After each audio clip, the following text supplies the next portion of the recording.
उससे जुदा हुए अब ज़माना बहुत हुआ, क्या कहें अब किस्सा पुराना बहुत हुआ। मेरा नाम प्रियंका है।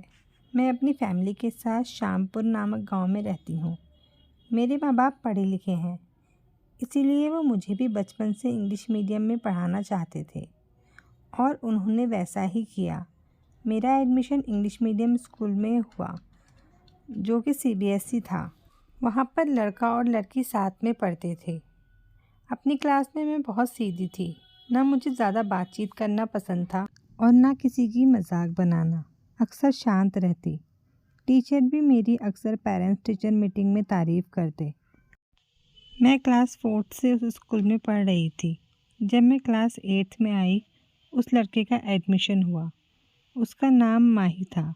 जो ने बताया कि वो क्लास 4th में स्कूल छोड़कर चला गया था देहरादून, अब दोबारा आ गया है। माही भी उसी गांव से था जिस गांव से मैं थी। यहाँ तक कि माही के और मेरे घर में ज़्यादा अंतर नहीं था।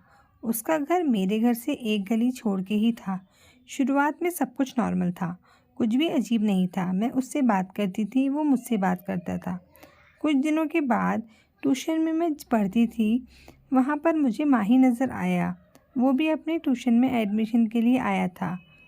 अब माही और मैं साथ में ट्यूशन जाने लगे। हम एक ही जगह पर बैठते और एक साथ ही पढ़ते और बहुत सारी बातें करते। मैं शांत स्वभाव की थी, मुझे ज़्यादा बात करना पसंद नहीं था, लेकिन पता नहीं क्यों जब मैं उससे बात करती थी मुझे बहुत अच्छा लगता था।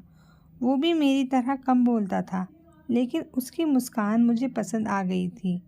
जब भी मैं उसकी तरफ देखती मेरे दिल में अजीब सा धक धक होने लगती। मुझे नहीं पता था उसके दिल में क्या है और क्या नहीं। जब भी मैं क्लास में होती अक्सर मैं उसी की तरफ देखती रहती। मुझे समझ नहीं आ रहा था अक्सर मेरे साथ क्या हो रहा है। दोनों ही क्लास में बैक बेंचर्स थे। वो भी पीछे की सीट पे बैठता था और मैं भी। हम दोनों की सीट में 3 रैंक का फासला था, लेकिन फिर भी मैं उसी की तरफ देखती रहती।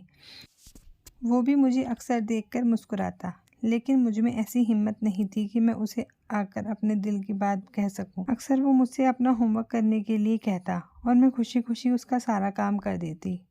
मुझे समझ नहीं आ रहा था आखिर ऐसा मेरे साथ क्यों हो रहा है।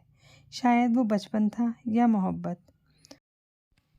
जब स्कूल में असेंबली होती वो और मैं एक ही लाइन में खड़े होते, उस चीज़ से भी मुझे बहुत खुशी मिलती।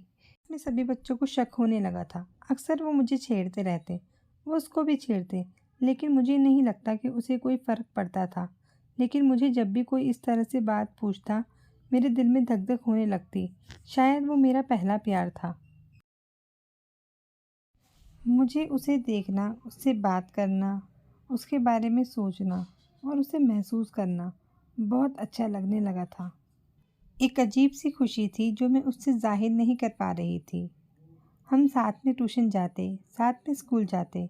मुझे उसका किसी और लड़की से बात करना ज़्यादा पसंद नहीं था, लेकिन मैं उसे मना भी नहीं कर पाती थी। 8th क्लास ख़त्म होने वाली थी।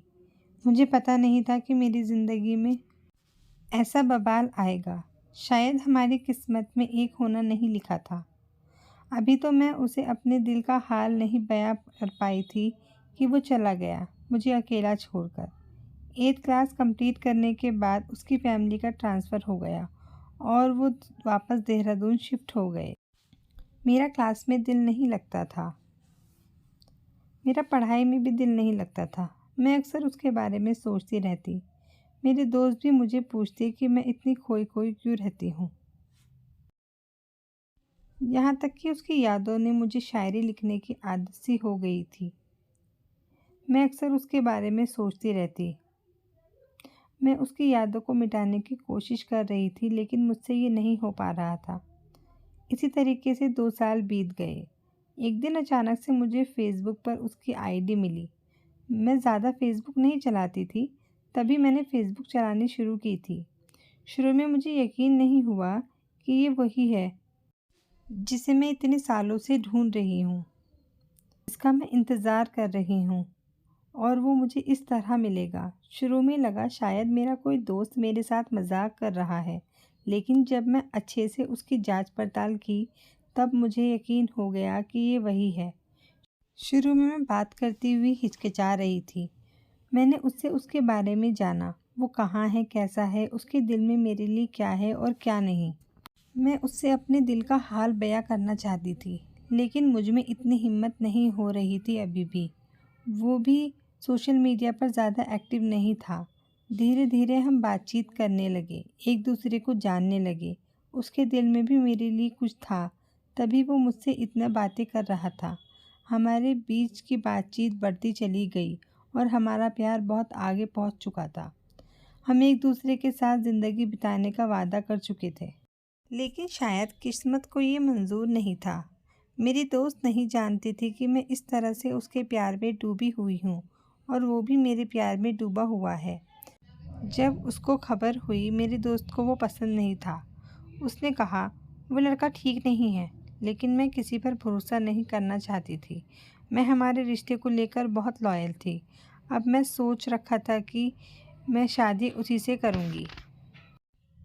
अब हमारे रिश्ते को 2 साल हो चुके थे, लेकिन अभी तक हमारी मुलाकात एक बार भी नहीं हुई थी।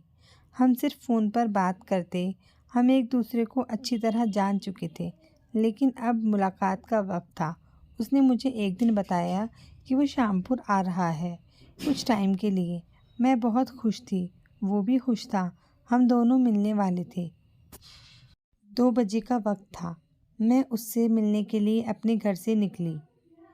मैं रिक्शा से थी, वो मुझे आगे मिलने वाला था। मैं इस बारे में किसी को नहीं बताना चाहती थी, अपने दोस्त को भी नहीं। मैं अकेली थी, वो भी अकेला ही आया था। अब हम दोनों एक रेस्टोरेंट में गए। वहाँ पर हम दोनों एक दूसरे के सामने बैठे थे। वो पहली मुलाकात, वो पहला नज़रिया, ऐसा लग रहा था जैसे मानो सारी दुनिया मिल गई हो। उसने मुझे गिफ्ट दिया और हमने वहाँ खूब बातें की। उसके बाद उसने मुझे गले लगाकर कहा, फ़िक्र मत करो, हम हमेशा साथ रहेंगे। उसके जाने का वक्त हो गया था।